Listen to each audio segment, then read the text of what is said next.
The distress signal came from deep space, weak, ancient, yet still repeating. It pulsed through the darkness, a desperate cry that had traveled for who knew how long. On board the UHF Valor, Captain Elias Morgan watched the signal's waveform on the screen, his brows furrowed. "This can't be right," murmured Lieutenant Harris. "The signal's been traveling for at least 1,000 years, maybe more." Elias leaned forward. "And yet, it's still active. Someone sent this distress call long ago, and either they're still waiting, or something else is."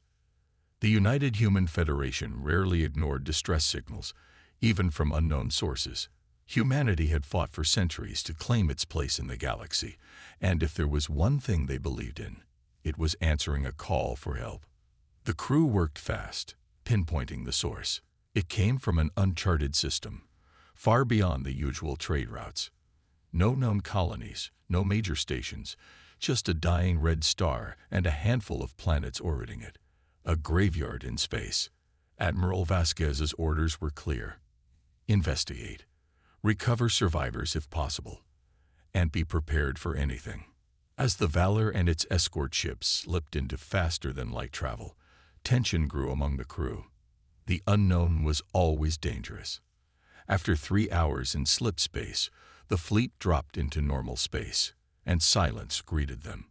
The system was dark and empty, except for a single planet circling close to the dying star.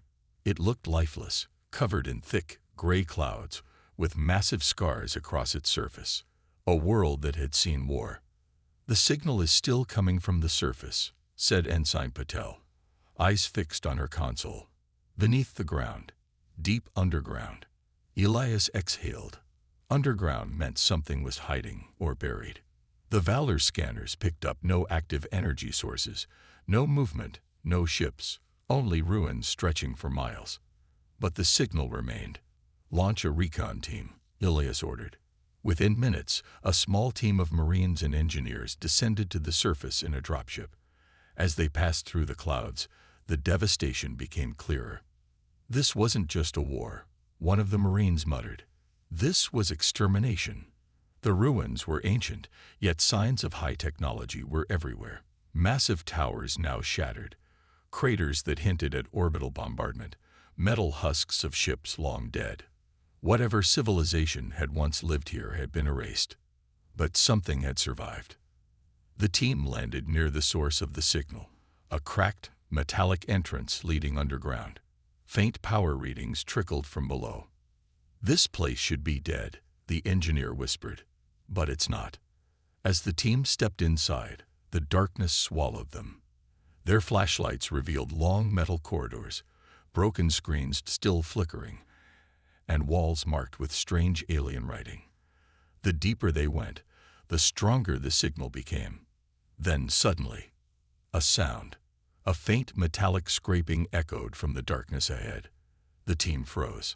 Someone, or something, was still here. The team moved cautiously through the underground corridors, their footsteps echoing in the cold, dead silence. Dust floated in the air, disturbed only by their presence. The walls, once pristine metal, were now scorched and broken, marked by the passage of time and war. The distress signal was growing stronger, pulsing through their comms like a heartbeat, steady and unrelenting. Lieutenant Carter, leading the squad, signaled for silence. The scraping sound had come from up ahead, beyond a half-collapsed doorway. The metal frame was warped, melted at the edges, a clear sign of energy weapon damage. Something had forced its way through here long ago.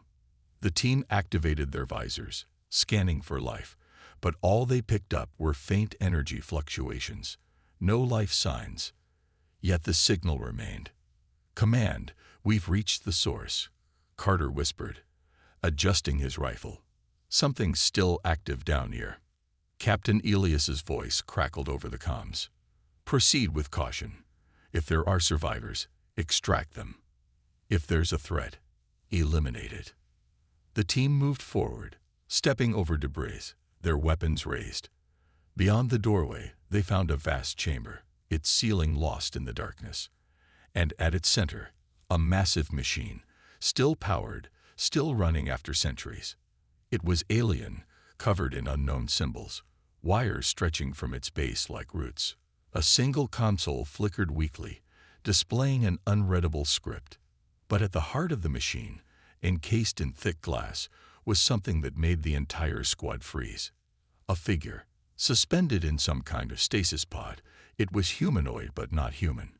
Its skin was pale, almost translucent, with sharp, angular features. It looked ancient, yet untouched by time. "What the hell?" one of the Marines muttered. Before anyone could react, the scraping sound returned, this time much closer. From the shadows at the edge of the chamber, something moved. A metallic figure lurched forward, its eyes glowing with a sickly green light. Then another, and another. The squad turned their weapons toward the movement. They weren't alone down here, and whatever was with them was waking up. The chamber was deathly silent, except for the low hum of the ancient machine and the flickering glow of the console. The team stood frozen, their weapons trained on the shifting shadows. The figures emerging from the darkness were not alive, at least not in the traditional sense. Machines, war constructs. Their frames were humanoid but twisted, reinforced with battle-scarred plating, their movements jerky yet deliberate. Their eyes, if they could even be called that, glowed with a sickly green light, scanning the intruders with an eerie, calculating intelligence. Lieutenant Carter clenched his jaw, gripping his rifle tighter. "Hostile contacts," he whispered into the comms, his voice barely above a breath. "Possible combat eye." The machine nearest to them twitched, its head cocking unnaturally to the side, as if processing their presence. Then, in a blur of motion, it lunged. Gunfire erupted.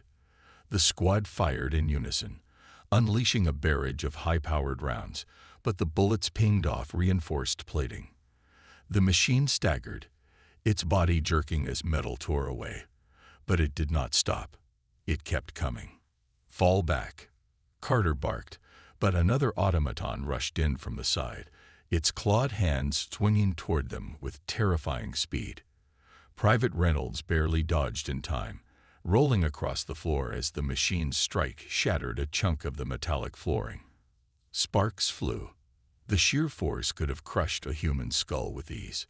More of them were crawling from the shadows. 5, 7, a dozen. They had been dormant for centuries, maybe longer, but now something had awakened them. "What the hell are these things?" one of the Marines shouted, his voice edged with panic. Carter didn't have an answer. "Keep moving." Defensive formation. The team backed toward the massive machine at the center of the chamber, their weapons firing in controlled bursts. One of the constructs took a shot to the head, its skull-like casing bursting apart in a shower of sparks and oil-like fluid, but it didn't scream. It didn't hesitate. It just kept coming. Then, suddenly, a blast of energy erupted from the stasis pod. A deep, guttural sound filled the chamber, a voice unlike anything they had ever heard. The ancient figure inside the pod opened its eyes. The machines froze. For the first time since they had emerged, the constructs hesitated, their glowing eyes flickering like unstable flames. They stood motionless, as if awaiting orders. And then, the stasis pod shattered. The being stepped forward, unfazed by the chaos. It was tall, regal, with an aura of power that pressed against the air itself. It turned its gaze toward the machines, lifting one hand, and in a voice that sent chills down the spines of every human present, it spoke a single command. The machines turned away from the humans, and then, without hesitation, they knelt. The air in the chamber was thick with tension. The squad stood frozen, their weapons still aimed at the constructs, but the machines did not move. They remained kneeling, their glowing green eyes dimming slightly, as if awaiting orders. The figure that had stepped from the stasis pod was unlike anything they had ever seen. Its armor was ancient yet pristine, dark metallic plating covered in intricate engravings that pulsed faintly with energy. Its face, partially obscured by an angular helmet, was humanoid but distinctly alien. High cheekbones, elongated features, and glowing silver eyes that radiated power. It exuded an aura of authority, something primal, something that made even hardened soldiers hesitate. Lieutenant Carter dared to take a step forward, his grip on his weapon tight. "Identify yourself," he demanded, his voice firm but cautious. The being turned its gaze toward him, its expression unreadable. When it spoke, its voice resonated through the chamber, deep and layered, as if multiple voices spoke at once. "You are human," it said slowly, as if tasting the word. Unexpected. The squad exchanged uneasy glances. Carter kept his stance firm. "Yeah, we are. And you are." The being exhaled, a strange sound that could have been amusement or something else entirely. "I am Commander Valtor, Supreme Warlord of the HFY Dominion." It gestured toward the kneeling constructs. "These are my sentinels, the last remnants of my empire's might. And you," it tilted its head, studying them. "You are intruders in a place that was never meant to be found." Sergeant Hayes stepped forward. "We received an SOS, a distress signal." Valtor's glowing eyes narrowed slightly. Distress signal. It was as if the thought had not occurred to him. Then something shifted in his expression. "Ah, of course. The failsafe. It has been too long." "What happened here?" Carter asked, his voice steady despite the growing unease in his gut. Valtor glanced around the chamber, his gaze distant, almost sorrowful. "A war," he said at last. "One that should have never been fought." He gestured toward the constructs. "My people were once the rulers of this sector, an empire spanning countless systems. We were conquerors, builders, destroyers. But we were not invincible. Our enemies struck us down, one by one, until only this place remained, our last fortress, hidden in the void. I was placed into stasis, my sentinels left to guard me, awaiting the day we could rise again. But," his voice grew heavy, "that day never came." The squad processed his words in silence. Carter frowned. "If your empire is gone, who sent the signal?" Valtor turned to face him fully. "My creators built this vault with one final command. If we failed, if the empire fell, a call would be sent to those who could change the tide." He took a step closer, his presence overwhelming. "Tell me, humans, are you the ones who answered that call?" Carter hesitated, feeling the weight of the moment. "We found it, yes. But we're not an empire. We're explorers, soldiers. We don't conquer." Valtor studied him for a long moment before nodding, as if coming to a decision. "Then you are different from those who came before." He turned his gaze to the ceiling, his expression unreadable. "Perhaps that is why the galaxy still stands." Before anyone could respond, a shrill alarm echoed through the chamber. The machines stiffened, their eyes flickering. Valtor's expression darkened. "We are not alone." A red holographic display flashed into existence in front of him, ancient symbols scrolling across the screen. His gaze hardened. "A fleet has entered the system. Not yours. They are coming here." Carter's blood ran cold. "Who?" Valtor's eyes burned silver. "The ones who destroyed my people. The ones who seek to erase all traces of what we were." His armored hand clenched into a fist. "They have returned." The weight of his words sent a chill through the squad. For centuries, this place had been forgotten, a relic of a war long past. But now, because of them, it had been found. And war was coming once more. The air in the chamber turned cold as the ancient warlord's words settled over the squad like a heavy shroud. Carter's grip tightened around his weapon, and he could feel the others shifting uneasily behind him. The machines remained motionless, their glowing green eyes flickering as if processing the revelation. Valtor stood tall, his silver eyes burning with a quiet fury as he stared at the red holographic display before him.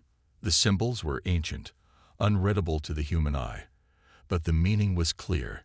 The enemy was coming, and they were not here for diplomacy. Sergeant Hayes swallowed hard.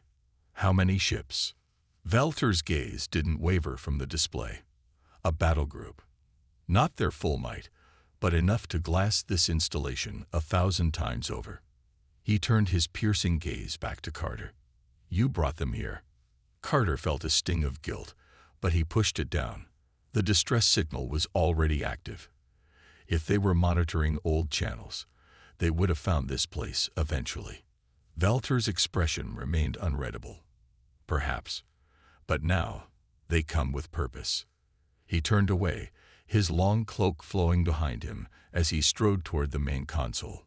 His fingers danced across the ancient interface, symbols flashing as the long-dormant systems groaned back to life.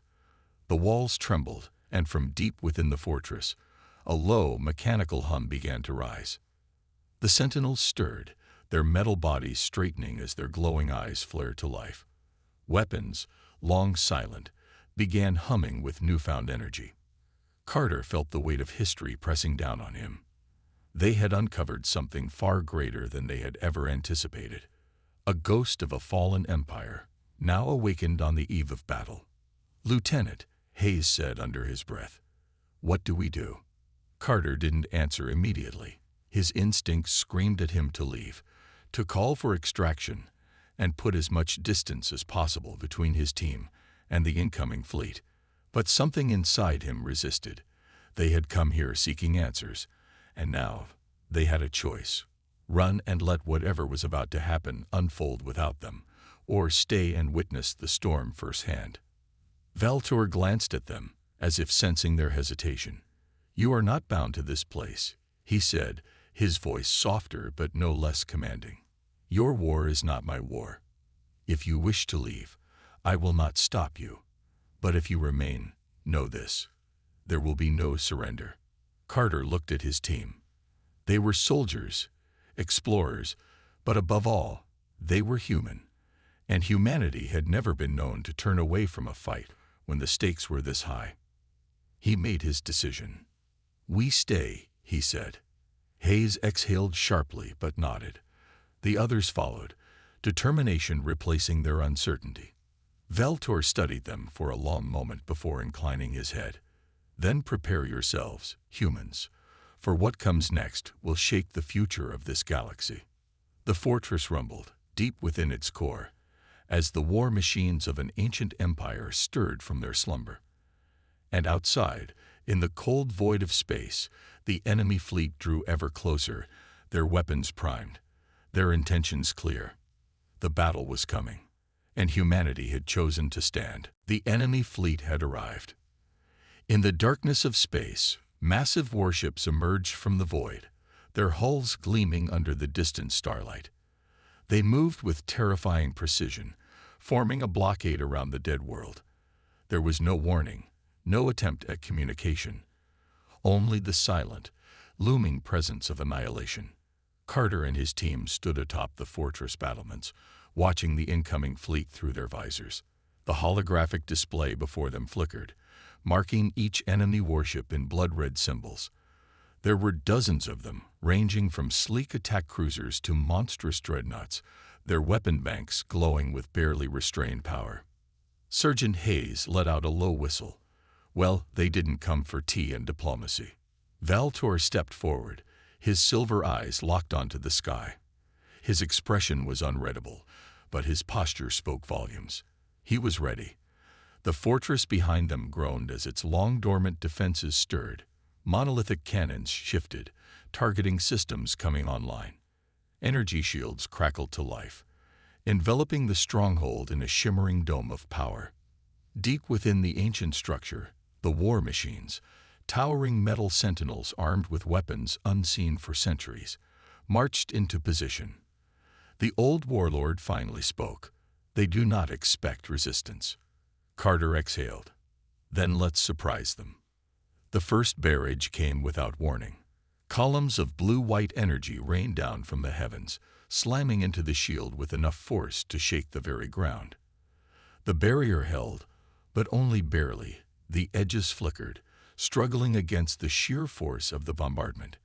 The enemy had no intention of taking prisoners. Inside the fortress, alarms blared. Sentinels moved into defensive positions, their heavy cannons humming to life. Valtor raised his arm, and a command pulse surged through the network, activating the last line of defense. From beneath the ruins, ancient turrets unfolded, rising from the depths like forgotten gods of war. Their barrels rotated, locking onto the enemy ships above. Then, the fortress fired back. Beams of emerald energy lanced into the void, cutting through the darkness with blinding fury. The first strike tore through an enemy cruiser's hull, splitting it in two. The second found a battleship, punching through its shields as if they were paper. Explosions bloomed across the sky. For the first time, the enemy hesitated. The humans didn't. Carter's team moved into position, taking control of the fortress' smaller artillery. Plasma bolts streaked toward the descending dropships, shattering them mid-air. Hayes barked orders, guiding the ground defenses as enemy fighters swooped in for strafing runs. The battlefield was chaos, fire and light colliding in a violent dance of destruction. Then, the enemy sent in their ground forces. Massive drop pods slammed into the rocky surface, unfolding to reveal armored troops wielding high-energy weapons. They advanced in perfect formation, undeterred by the ruins, their heavy footsteps shaking the ground. These were not ordinary soldiers. These were elite shock troops, bred for war, trained for extermination. Valtor's eyes burned with something between rage and anticipation. "Let them come," he said. And then, the real battle began. The battlefield was chaos. Fire rained from the sky, energy beams sliced through the air, and explosions sent shockwaves across the ruined landscape. The fortress trembled under the relentless assault, its ancient walls cracking but refusing to fall. The defenders fought with everything they had. Artillery thundered, plasma turrets spat fire, and sentinels marched forward like unyielding titans. But the enemy was relentless. Their warships continued their bombardment, their soldiers kept advancing, and the weight of their numbers threatened to overwhelm even the most desperate resistance. Carter ducked behind cover as a blast of plasma seared past his helmet. He reloaded his rifle and glanced at Sergeant Hayes, who was barking orders to the remaining troops. Their numbers were thinning, but they were still holding. Barely. "We need something big," Carter growled, firing off a few shots. "Something that turns this fight around." Valtor stood atop the battlements, his gaze fixed on the sky. His silver eyes reflected the carnage unfolding before him, yet he remained calm, almost expectant. "The battle is not over," he said. "Reinforcements are coming." Carter frowned. "What reinforcements? We don't have anyone left." Valtor simply pointed. Then the sky burned. From the depths of space, a new presence arrived, a warship unlike anything the enemy had ever seen. It moved like a predator, its sleek, angular hull shimmering as it cut through the void. Its engines flared, and its weapons began to glow with an eerie crimson light. It was the last of its kind, a relic from another war, a monster built for destruction, a human dreadnought. The enemy fleet hesitated for the first time. Their battle formations wavered, their commanders struggling to process the sudden arrival of something so impossible. The dreadnought should not exist. It was a legend, a myth whispered in war councils and strategy meetings, the kind of warship that had reshaped galactic history. Now, it was here, and it was angry. The dreadnought's cannons roared, unleashing devastation upon the enemy fleet. Beams of raw energy sliced through cruisers, turning them into debris in mere seconds. Missiles streaked through space, striking with pinpoint accuracy. The void became a graveyard of shattered warships. The enemy's confidence shattered as their so-called unstoppable armada was torn apart. On the ground, the remaining enemy troops hesitated, their assault faltering. The sight of their fleet, once their greatest strength, being annihilated above them, drained the fight from their souls. Fear spread like wildfire. Carter grinned, tapping his communicator. "All right, boys. Time to clean up." The defenders surged forward, pushing the enemy back with renewed fury. Plasma bolts and railgun fire rained down upon the retreating forces. Some of them tried to fight, but most ran, their morale broken, their will shattered. The battle that once seemed lost had turned into a massacre. Within minutes, it was over. The last enemy warship exploded in the sky, and silence fell over the battlefield. The ruined fortress still stood, battered but unbroken. The defenders, exhausted and wounded, let out a collective breath of relief. They had won. Valtor watched as the dreadnought hovered above, its weapons now silent. He placed a hand on Carter's shoulder and gave a nod of respect. "Your people," he said, "are truly terrifying." Carter chuckled, shaking his head. "Yeah, and now the whole galaxy knows it." Above them, the dreadnought remained, a silent reminder of humanity's power. The war was over, but the message had been sent. Humanity was not to be underestimated.